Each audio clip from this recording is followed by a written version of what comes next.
o que a gente está falando é de estilos de liderança, né? Cada um com a sua característica, né? Cada um com sua atuação de formas diferentes, né? E se a gente partir do mais rudimentar, vamos chamar assim, a gente parte do coercivo, né? Que é aquele líder autoritário, que ainda está muito presente, né, Luiz, na vida cotidiana, né, atualmente, né? Esse coercivo é aquele cara que, na verdade, ele deveria se chamar corrosivo, né? Porque ele vai até talvez entregando resultado, mas vai deixando aquele rastro de destruição por onde ele passou, né? E não tem vida longa. Acho que não é sustentável isso daí. E eu me lembro, quando eu entrei na Rolls-Royce, né, encontrei uma situação dentro da área financeira, que eu entrei para liderar a área financeira lá, uma situação precaríssima, né? Muitos problemas, itens de auditoria, diferença no balanço, relacionamento tóxico, né? E naquele instante a característica coerciva era necessária, porque você tinha que dar um sacudir para a coisa entrar nos trilhos, né? Então eu me lembro que eu disse, né, fui lá e disse, olha, quem quiser ficar, fica, quem não quiser pode vir que eu demito, né? Vai receber o que tem que receber, mas quem ficar é para ficar contribuindo, né? Então, assim, uma postura autoritária, né? Nesse instante é muito apropriado. Mas, ponto final. Daí para frente, arrumou a casa, aí você vai caminhando em outras formas. Vou percorrer cada um deles, depois eu passo para você, né?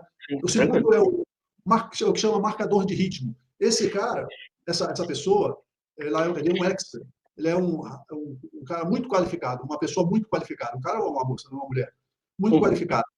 E ele acha que o mundo tem que girar, fazer, né? Todo mundo tem que fazer igual a ele faz. Então ele marca o ritmo, né? E ele também, ele quer tudo muito rápido e do jeito dele, né? E com perfeição. Então ele também é uma maneira complicada, né? de tocar, porque o mundo não gira da forma como exatamente a gente quer. O próximo é o democrático, que é aquele que escuta muito as pessoas, né? Esse já começa a ser já começa a entrar num campo positivo, né?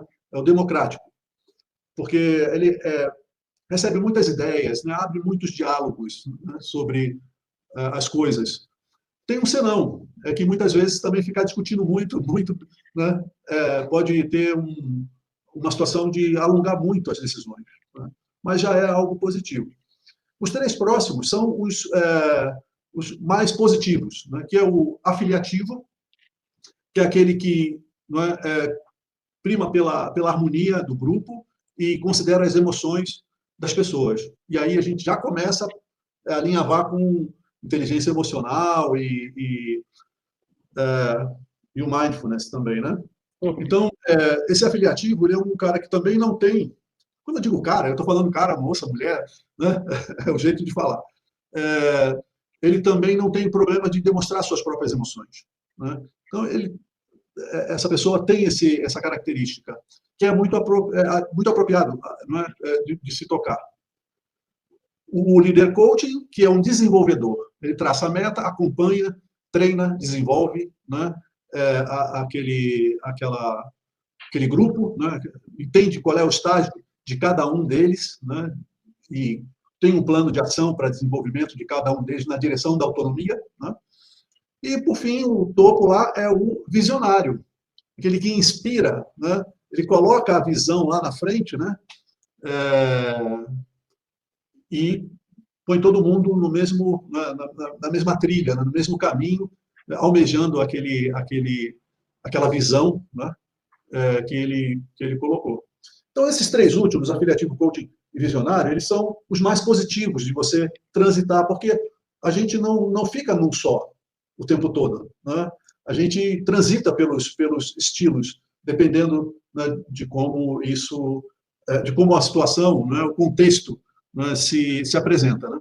Então, é isso. Vou passar para você agora, para você elaborar um pouco em cima desses estilos de liderança. Sim, elaborar e até te perguntar, e a gente ir tateando isso junto, né? Mas primeiro, dar boa noite aqui para a Adriana Brotti, boa noite. A Fernanda também, que está falando lá dos Estados Unidos. Ô, Fernanda. Vamos chegando aí. Boa noite. Valeu. Então, esses estilos, né, é bem interessante, porque eu não sei como é que foi o pessoal aí que está vendo e quem assistir depois, mas o primeiro momento começa a falar dos estilos de liderança, começo a lembrar das pessoas que me lideraram e encaixar, né? Ó, essa é desse estilo, essa é desse estilo, essa é desse estilo, né? Mas depois me veio um pouco, e já costurando um pouquinho aqui com mindfulness, que tem muito isso do mindfulness também, né? Muitas vezes quando a gente vai dar cursos de mindfulness ou workshops, ou o que quer que seja, e tem aquele momento das apresentações, né, das pessoas se apresentarem. E muitas vezes vem, né, a gente já se colocando no nosso papel, né, no nosso quadrado, não, eu sou isso, eu faço aquilo, minha profissão é esta, bem assim, qual é o seu papel, né? E aí o treino no mindfulness vai nos levando aos poucos, aí entendendo que tudo aquilo que a gente fala, eu sou muito bonzinho, eu sou muito ansioso, eu sou isso, eu sou aquilo, todas essas identificações cristalizadas são só parte do que a gente é. Talvez seja o que a gente tem expressado em reatividade atualmente. Mas aos poucos, treinando o mindfulness, e a gente vai falar um pouco mais disso, né? A gente vai soltando um pouco essas amarras muito cristalizadas e vai descobrindo que cada um, cada ser, cada pessoa tem todo o potencial humano. Tem o potencial de se expressar em toda a mandala de possibilidades de um ser humano. E aí, olhando para esses estilos de liderança, me veio assim, tá, talvez o visionário, o coaching, o afiliativo sejam os mais positivos para ser tipo o estado basal, né? Eu mais continuamente estar inspirando os meus liderados, eu estar ajudando eles a se desenvolverem e tal. Mas a partir desse estado basal, eu posso exercer todos os estilos quando necessário e apropriado, né? Perfeito. Então é um pouco por aí, né? Até mesmo porque isso que eu acabei de elencar é uma maneira didática, né? De você apresentar de uma forma que seja compreensível, né? Mas no dia a dia isso é muito fluido, né? É muito líquido, né? Então você pode no mesmo dia transitar por vários estilos de liderança, né? O Claro. mais importante é que a gente consiga, nessa conversa, né, a partir desse ponto, entendendo as características de cada um, começar a caminhar na direção, seja da inteligência emocional, seja do mindfulness, porque quanto menos inteligente emocional, mais coercivo, né? Quer dizer, Uhum. porque manda quem pode, obedece quem tem juízo, você não precisa ter inteligência emocional nenhuma, é só poder, né? É só chicotada e poder, né? A Uhum. partir do momento que você quer transitar por outras esferas, no sentido do, da, da, do convencimento, né, da inspiração, né, aí dá trabalho, aí você vai ter que Sim. Não, é isso, desenvolver. porque pensando nisso mesmo também, porque daí, conforme você desenvolve a inteligência emocional, conforme você se educa, e hoje a gente se fala muito em inteligência socioemocional, né, em educação socioemocional, acho que você vai se aproximando mais desses mais positivos, e isso vai te informando, né? E mindfulness junto vai te informando para você poder ter a liberdade de exercer cada um deles também. De que forma? Estou vindo pensando nisso, né?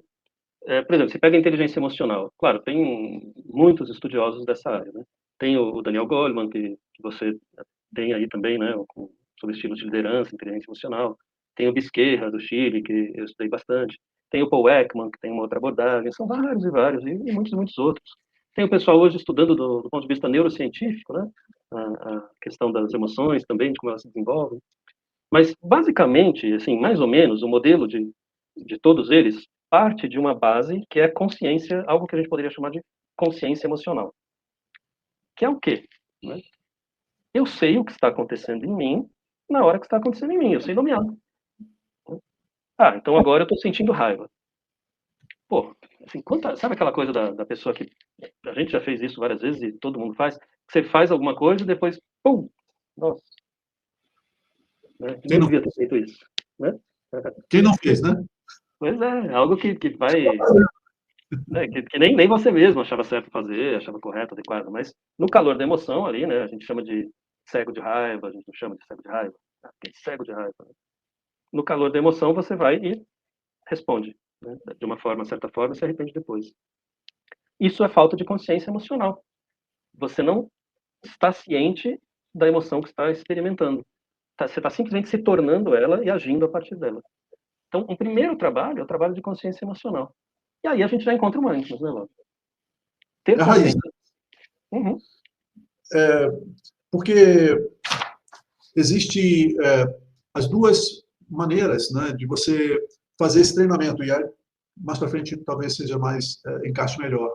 Mas o fato de você, né, conquistar, né, uma capacidade de recuperação das dificuldades, né, ou recuperação de um estado mais agitado, de estresse, com mais rapidez, depende muito, né, da sua habilidade, né, atencional, né, de trazer a sua atenção para o foco, para aquilo, para o problema, para aquela situação mais primordial e não ficar divagando, né, em torno de extrapolações, né, mentais e tudo mais. Né? Sim, Então, isso que você acabou de trazer, né, essa questão da consciência, é o primeiro embrião da capacidade de você desenvolver uma liderança mais harmoniosa. sim, primeiro passo, né? Eu sei que quando... Porque seria ingênuo, né? Eu falar, não, então eu nunca mais vou ter raiva, né? Vou tornar você totalmente elevado, planando sobre as nuvens e tal. Não, você pode praticar mindfulness o quanto quiser, você pode praticar, estudar e praticar inteligência emocional, comunicação não violenta, etc. Tal. Você vai sentir raiva, é humano. Você vai sentir tristeza, você vai sentir ansiedade, você vai sentir tudo. Então, primeiro passo, saber que está sentindo na hora que está sentindo. A partir de quando eu sei que isso está acontecendo em mim, é muito comum nos cursos de mindfulness, no começo, as pessoas falarem, eu comecei a perceber, depois. Né?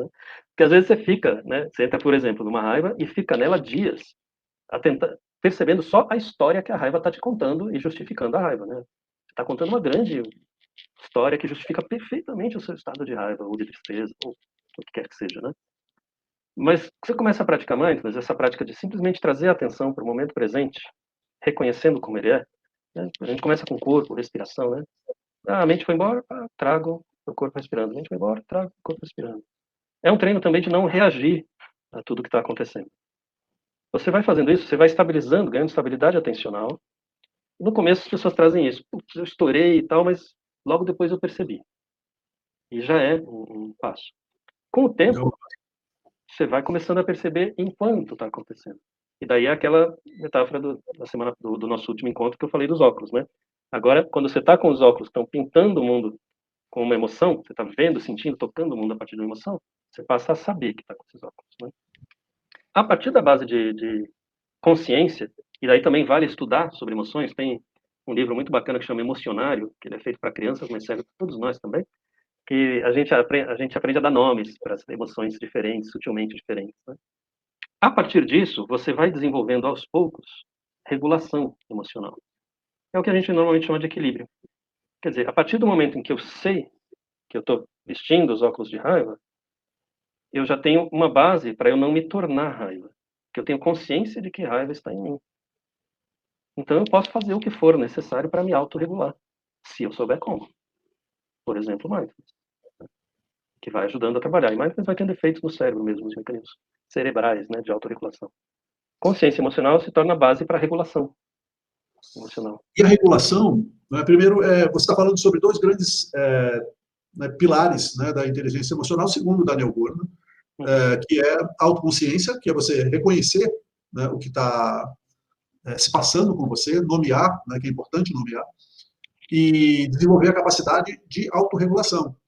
Quer dizer, estou sentindo raiva, sei que estou sentindo raiva, né, já nomeei, e agora o que eu faço com isso? Né? Então, é o outro passo, né? É a autorregulação.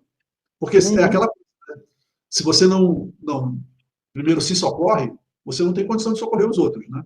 É aquela né, analogia do avião, né? Primeiro põe a máscara em você, depois você vai socorrer quem necessita, né?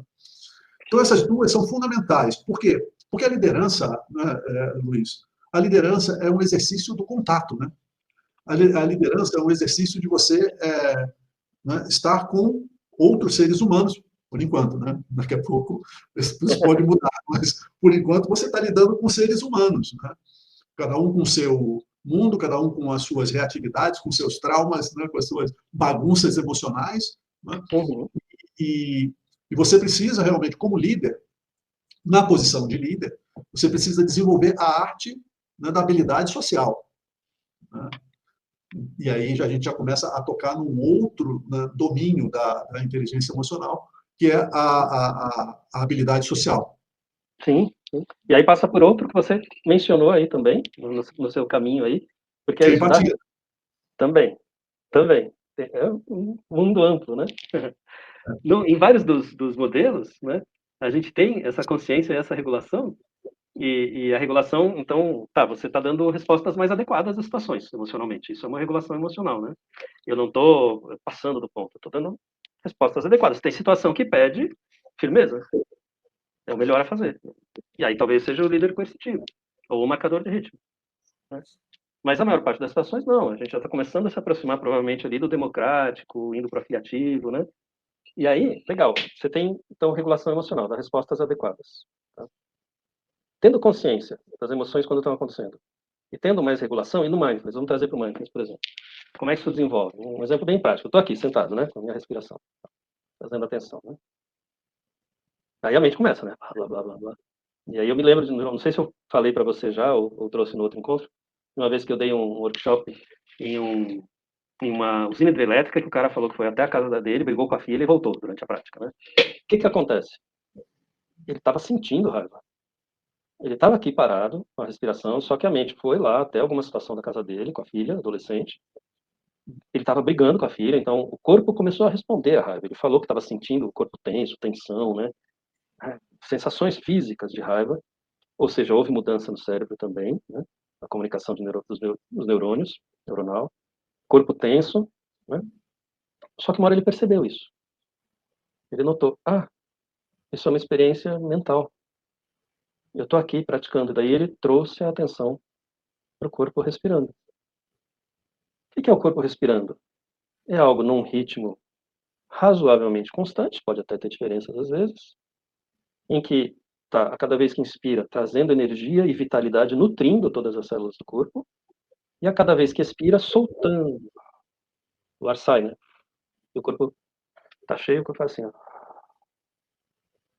Soltando toxina, tudo que não serve para o corpo, mas que vai servir para as plantas, né? Quando a gente está com a atenção no corpo vivo respirando, a gente está nessa experiência. Ou seja, ele não teve a resposta reativa àquela experiência de estar brigando com a filha. Quando a gente fica 10 minutos, 20 minutos, 40 minutos, uma hora, o que for, todo dia 10 minutinhos, surge uma miríade de coisas na nossa mente. Pensamentos que geram emoções, surge sensação corporal, vontade de mexer e tal. Surgem memórias do passado, surge projeção de coisas de ansiedade que eu vou fazer, surge... Só que eu continuamente reconheço cada surgimento desse, a hora que eu reconheço, eu simplesmente trago de novo para cá. Um lugar centrado, razoavelmente tranquilo, presente, sem reagir a nada disso. Então eu estou treinando uma não reatividade. Estou treinando ganhar esse espaço. E aí a gente vai para o terceiro âmbito, né? Consciência, regulação, que gera autonomia emocional. Até antes ali das habilidades sociais, em alguns dos modelos, né? Autonomia. Autonomia emocional é o quê? Eu não me contagio com a emoção, nem minha, nem que está em mim, e nem do entorno, do ambiente do outro. Porque às vezes é isso, às vezes você vai lá, no contexto de empresa mesmo, imagina, você vai lá conversar e a pessoa responde de uma forma super reativa. Se você se contagia com aquilo, aí a coisa vai, aí você vai virar coercitiva, aí você vai, né? Só que se você está treinando o mindfulness, por exemplo, é uma das possibilidades de criar essa inteligência emocional, você está descolando um pouco dessa reatividade, você tem mais chance de notar o outro, notar, de repente, até uma irritação surgindo em você e escolher permanecer aqui para tomar uma decisão melhor. Aí a gente vai para as habilidades sociais, né? Para tomar melhores decisões nas habilidades sociais, ter mais empatia, etc. Isso que você descreveu é o que essa obra do Goleman ele fala que é a academia da ginástica da mente, né? Que é exatamente porque tudo que a gente faz está muito dominado pelos hábitos, né? E os hábitos são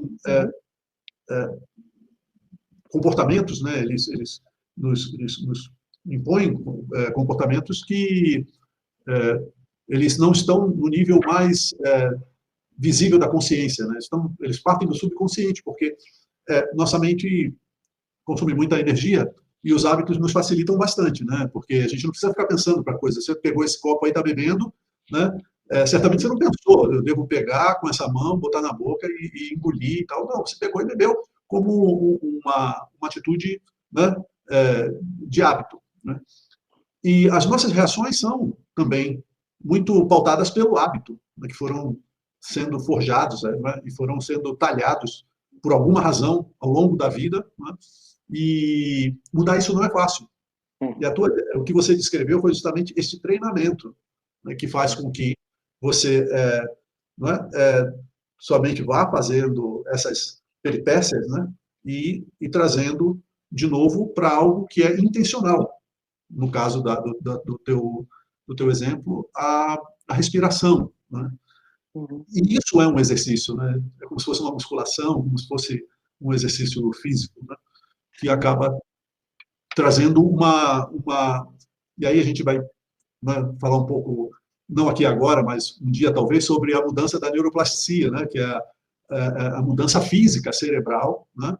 Que os exercícios de meditação, aqui no caso nós estamos falando de mindfulness, provocam na mente. E aí a gente começa a ter a possibilidade de reações diferentes e mais harmoniosas, né? E mais habilidosas do que aquela que a gente simplesmente fazia por automatismo. Uhum. Isso para mim também é uma das coisas que mais me maravilham mesmo no treino do mindfulness, né? Não é à toa que entrei de cabeça e escolhi até como um caminho profissional de vida também, porque, claro, quando você vai fazer um treinamento de mindfulness, tem alguém lá oferecendo o treinamento e te passando algumas técnicas, te falando alguns conceitos, etc. Mas a partir disso, é diferente de um curso em que você vai lá aprender um conteúdo e pronto. Alguém te deu um conteúdo e você... Ele é um curso que te traz conceitos e práticas para você ir fazer. É como se viesse, você está falando da academia do cérebro, né? Então é como se viesse um instrutor falando sobre a fisiologia do esporte, ali, da musculação e tal, ensinando como se faz e depois falando, ó, agora vai lá fazer. É assim que você vai ter resultado. Mindfulness é a mesma coisa, né? O instrutor vai te passar umas orientações, alguns conteúdos, e depois você vai praticar. E aí, quando a gente começa a praticar, todo dia um pouquinho e tal, os resultados, as transformações, a gente está agindo de dentro para fora. Não é algo que está vindo de fora para dentro. A transformação acontece a partir de dentro. É interna. É um treinamento mental, né? Você usa a mente para mudar o cérebro. E mudando o cérebro, mudar comportamento, fisiologia, emoção e etc. Então tem um potencial muito grande, mas é isso, é um treino. Não é uma solução imediata, né? Não é uma pílula que resolve tudo. Mas se o treino for feito, vai mudando aos poucos. Talvez esses condicionamentos que você falou são muito profundos, né? Às vezes são coisas que a gente aprendeu lá na primeira infância, a partir do modelo dos adultos que estavam ao nosso lado, e que a gente simplesmente mimetizou. E hoje, sei lá, você fica irritado ou triste com um certo comportamento e você nem sabe muito bem por quê. Porque outras pessoas não ficam desse jeito. Então é algo que está ali dentro de você, muito profundo, né? E você isso. Oi? Você acaba reproduzindo, né, os modelos né, que são padrões, na verdade, né, que a gente vai carregando e vai sustentando ao longo da vida. Né? E perceber, acima de tudo, né, isso é o eterno exercício do autoconhecimento, que é inesgotável. Uhum. Que você vai, que nem o videogame, você vai conhecendo um pouco, daqui a pouco tem mais algo para conhecer, daqui a pouco tem mais algo, né, para conhecer. E a gente causa muito impacto nas pessoas, em geral. Né? E no ambiente corporativo, você, como uma posição formal de poder, você tem um instrumento na mão, né, que pode ser usado tanto para o bem quanto para o mal. Né? E se desenvolver nisso que você está trazendo, através do caminho do mindfulness, para criar um ambiente positivo na trajetória dos estilos, indo na direção aí do desenvolvedor, do reconhecimento das emoções, né, do inspirador, faz toda a diferença. É isso que eu até, ouvindo você, pensei de perguntar, porque a gente está falando de, então desenvolve, através de mindfulness, por exemplo, desenvolve inteligência emocional, né, vai desenvolvendo, então a gente está falando de talvez um líder que vai se aproximando mais desses modelos visionário, coaching, afiliativo, mas que também tem consciência e espaço de decisão para exercer qualquer um dos estilos de liderança quando necessário, né? Que impacto você? Aí é uma experiência que você tem que eu não cheguei nem perto de ter, de liderança em várias Cardápio, empresas. né? É tipo um Então, cardápio, que mas impacto que... isso tem na empresa? O que isso traz? Que impacto isso vai ter para uma empresa? O que isso traz para uma empresa? Essa é a Então, pergunta. eu posso falar assim, porque eu já citei um exemplo meu que eu fui coercivo, né? Uhum. Intuitivamente, eu não tinha a menor ideia, só sabia que eu precisava dar um basta naquilo, né? Isso você sente, é isso que eu quero dizer. Não é uma coisa que agora deixa eu ver, eu vou fazer. Não, você sente que tem que fazer algo, né? E vai lá e faz. Até o ponto aonde, até, né, daqui no próximo mês vai ter o lançamento do livro que eu escrevi com o Marcelo, que é o meu companheiro literário, né? Que hoje não está aí, pelo menos não botou nada aí no chat. A gente implantou, não é, um sistema de autogestão. O que é um sistema de autogestão?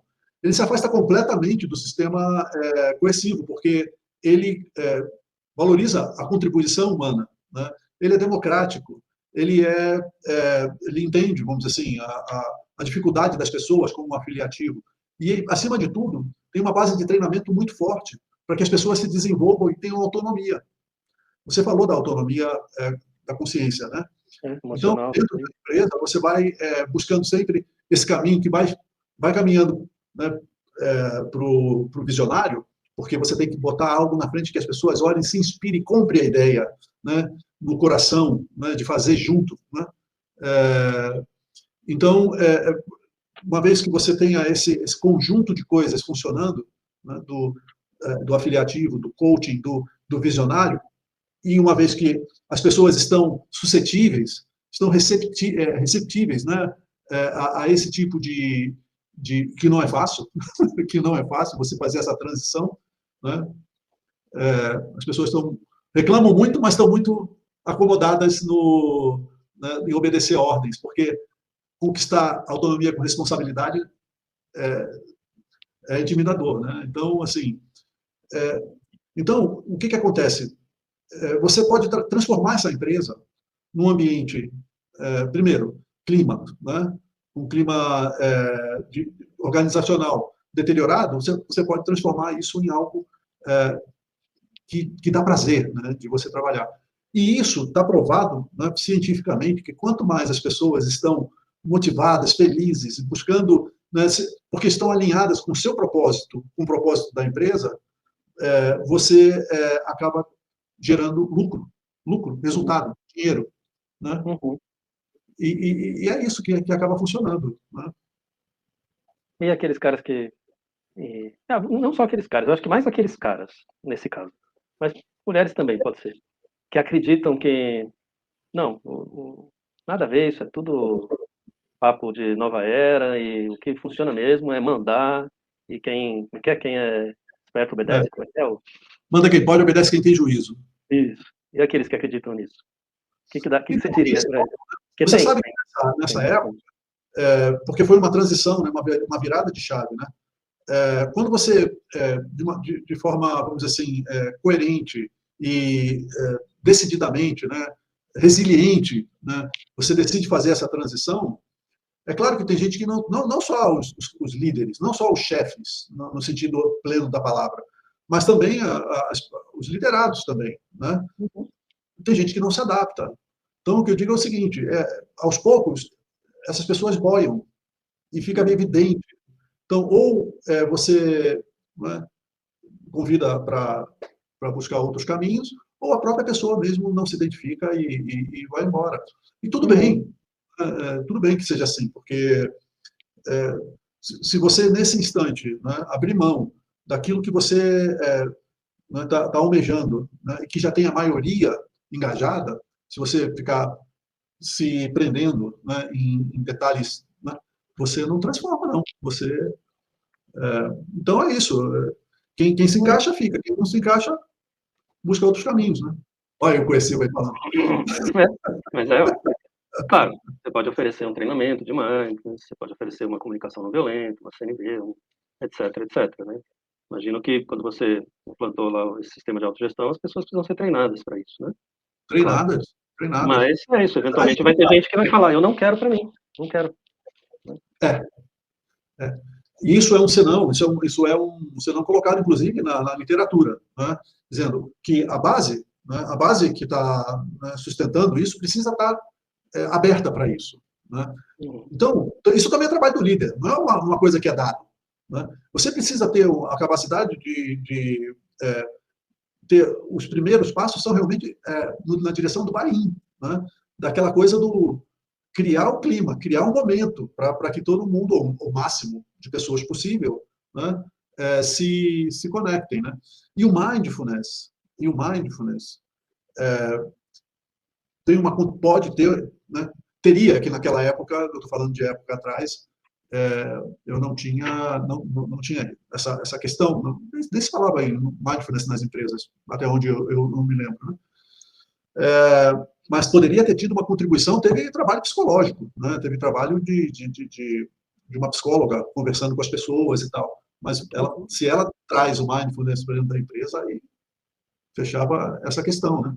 Porque é muita picuinha, né? Porque daí vem o mindfulness, trabalha de dentro para fora, trabalha internamente. Enquanto isso, você na empresa vai fazendo um trabalho de cultura também, né? Treinamento. E o mindfulness trabalha internamente, posso até falar em além de inteligência emocional, uma certa flexibilidade cognitiva. Esse é um dos principais resultados que o mindfulness traz, que é sair do lugar de rigidez, de inflexão, porque é aquilo, né? Quando você está ali sentado, toma contato com montes de coisas, né? Que surgem, né? Sei lá, fui para casa, briguei com a filha, o que quer que seja. Algumas delas você tem a tendência de se apegar e querer ficar, e nem sempre gostosas, às vezes são ruins, mas você se apega e quer ficar, e aí quer pegar carona. E outras você tem a tendência de falar, não, isso de jeito nenhum, né? Uma das coisas comuns é, eu estou praticando atenção, vem pensamento. Pensamento não pode, daí você declara guerra, luta aos pensamentos. Mas quando você declara guerra, você está se atracando com aquilo, né? De algum jeito também. A aversão é um tipo de apego também. Né?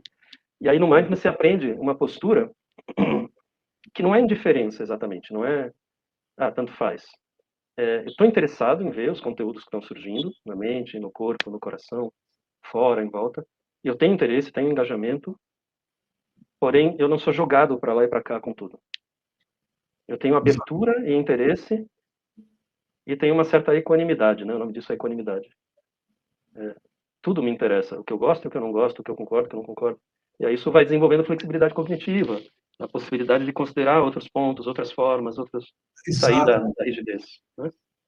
Exatamente, porque nesse vucu-vucu do corporativo, né? Principalmente quando você está numa jornada de mudança cultural, a flexibilidade é algo assim, a capacidade de improviso, de criatividade, né?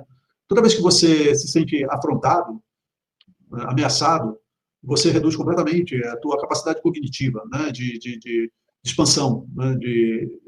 Da sua potência, né? Da sua potência. Então, se o ambiente te propicia, ou te leva para esse lugar, as pessoas são reduzidas a um percentual do que elas são. Né? Então, se você desenvolve a partir dessa consciência plena, do mindfulness, né? Essa capacidade de ter essa flexibilidade cognitiva que você se refere, né? E essa segurança psicológica, né? De transitar por um ambiente onde, né, você pode ser, não 100% você, porque isso acho que para mim é uma utopia, né? Mas o máximo possível da sua autenticidade, né? Traz. Olha que potencial isso traz para uma empresa. Né? Né? Só de falar, eu já me arrepio aqui. É um potencial imenso de construção, de garra, né? de conquista. Né? Uhum. E de pessoas mais saudáveis fazendo isso lá dentro, né? Você sabe que tem um dos estudos recente, eu não vou lembrar citar de onde que é, mas tem um estudo que fez uma revisão de vários e vários estudos sobre resultados de processos terapêuticos, dos mais diversos tipos de terapias, né? De psicoterapias. E o elemento principal de todo a revisão bibliográfica de que tem de estudo com terapias, com psicoterapias, o elemento principal para uma mudança positiva, benéfica e desfechos benéficos no processo terapêutico é a flexibilidade cognitiva. Em primeiro lugar, disparado. E, em segundo lugar, mindfulness, atenção, consciência do momento. Isso, estudo científico de universidade. Então, além de você ter pessoas mais conectadas, né, com a empresa e com o propósito, você vai ter gente mais saudável dentro da sua empresa. Enxergando a realidade como ela é, não enviesada, não com vieses, né, de desejos, né? Então, é isso. Eu acho que cada vez mais as empresas precisam, isso está no caminho, né? Se conscientizar do desenvolvimento dessa capacidade, né? Que o mindfulness se apresenta como uma possibilidade poderosa. Né? Sim. E caminhar para esses estilos de liderança mais positivos, né? Com a base do mindfulness, da inteligência emocional. Eu fiquei com vontade de conversar sobre comunicação numa outra aí. Não sei se na próxima ou em alguma outra. Então, deixa eu dar um recado aqui para a próxima. Eu vou, sabe, você conhece a Vera Salvo, né, a Verinha, né? Eu me permito chamar ela de Verinha, minha mestre, né? No dia 11/11, pessoal, vou deixar aqui registrado, eu vou conversar com a Vera Salvo, né? A Vera tem um currículo, né, que eu tenho aqui uma folha inteira, né? Ela é postdoc em Mindful Eating, em Mindfulness e Mindful Eating, é orientadora de projetos, né, como Consciência Alimentar, né, é autora de um livro, né, que chama Pitadas de Consciência, né, Temperando a Vida com Mindfulness. Então, a Verinha tem assim e ela foi minha formadora na minha primeira formação. Hoje você é o meu formador, né, na segunda formação, né, com outro Láudio está se apresentando para você, que era daquela época. Mas... Ela te amaciou, te ajeitou, e agora você chegou para você está, então, a Verinha, ela me dá um grande prazer, viu, Luiz, de conversar comigo. A gente vai, talvez, falar sobre alimentação e liderança, alguma coisa assim que a gente vai bolar, né? E ela vai estar no dia 11/11. O horário depois eu digo, não sei qual vai ser o melhor horário para ela. E aí a gente pode fazer, então, depois, voltar a falar, talvez, sobre comunicação. Você deu uma boa deixa aí, né? Comunicação e mindfulness. Uma possibilidade. Só dizer que a Vera, além de tudo isso, ela é uma querida. Eu gosto muito, muito querida. Uma pessoa muito suave, muito gostosa de estar perto, de estar junto, de conversar. Para mim, ela é uma amiga bem querida, assim. Então, também reforço o convite aí para quem estiver assistindo ou for assistir depois dessa gravação. Venham para o dia 11, viu? Porque vale muito a pena. E ela tem muito conhecimento também. E agradecer a Vera. Oi? Pode falar, desculpe. Além de ser um doce de pessoa, né? Como você falou. Né? Um doce. Então, é isso. Só ia agradecer a Cris aqui. Isso. Tá batendo todos que estiveram aí presentes, né? A gente agradece. Espero que essa conversa meio atrapalhada aí trouxe uma inspiração para algumas coisas aí. E, Luiz, obrigado, cara. Eu agradeço também, Laura. É sempre bom. A gente faz umas conversas de preparo, né, gente, para estar aqui, que a gente toca vários pontos e tal. Aí a gente chega aqui, a gente toca alguns desses e vai para outros. E é muito legal, assim, como uma coisa constrói entre a gente papeando aqui, assim, como a gente... Sabe aquelas pessoas que você fala assim, que quando você está junto, a conversa vai indo e elas vão tirando meio que o melhor de você, assim, vão puxando. É um pouco da sensação que eu tenho dos nossos papos também. Agradeço muito. Agradeço aqui também o pessoal que estiver assistindo agora ou que for assistir depois. Isso. Estou vendo aqui a mensagem da Cris. Verdade, sempre bom refletir sobre essas conexões do mindfulness no ambiente corporativo. Isso mesmo. A Cris Obrigado, é uma que também tá... Luiz. Boa noite, pessoal. Até a próxima aí. Valeu, Laura. Valeu, pessoal. Um abraço, tchau.